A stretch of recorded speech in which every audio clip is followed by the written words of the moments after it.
At sa iba pang balita, 50 mga magsasaka sa probinsya ng Davao ang nominado sa taunang Gawad Saka Awards. Ang naturang parangal ay bilang pagkilala na rin sa pamahalaan sa mga namumukod tanging magsasaka na nakapag-ambag sa pagsusulong ng agrikultura sa bansa.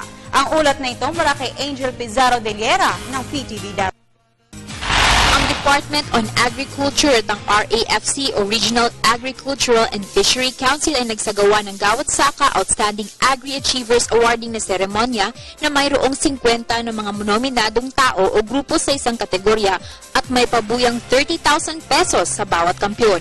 Ang Outstanding Agri-Achievers of Region 11 para sa taong 2012 to 2013 ay mapupunta sa 26 na korporasyon o mga magsasaka, animal racers at mangingisda. Ang nagkampiyon sa Provincial Ranking Awards ay ang Davao del Sur. First place naman ay iniabot sa Davao Oriental, second place ay sa Davao del Norte at ang pangatlong pwesto ay para sa Davao City. Magkasunod ang Compostela Valley sa ika-4 na lugar.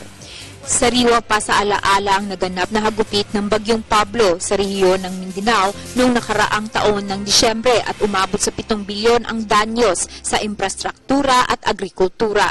Paano kaya pananagutan ng Department on Agriculture ang ganitong mga sakuna? Ang CESO at OIC Regional Executive Director ng DARFU Region 11 ay may mensahe patungkol dito. Para doon sa cash forward and for the procurement of farm tools and fertilizer. So, yung mga small farmers po ay nakuha na nila po yung cash forward. It's 1,005 per hectare.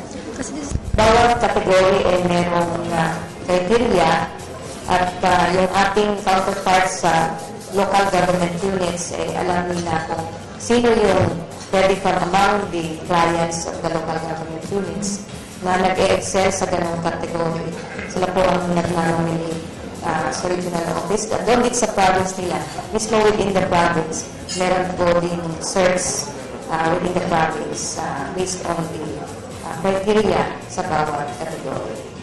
Ang nasabing seremonya ay patunay na karapat-dapat ito sa selebrasyon na matapos ang bagyo na nanatili tayong isa bilang isang nasyon at patuloy sa pagkultiba ng agrikultura at fisheries at sa pagpapalakas sa ating pagpusa sa panahon ng sakuna sa Mindanao sa susunod na mga panahon. Ang gobyerno, lalo na ang Department on Agriculture ay handa sa paghahatid ng pangangailangan sa oras ng kagipitan. Para sa Telebisyon ng Bayan, Angel Pizarro de Liera.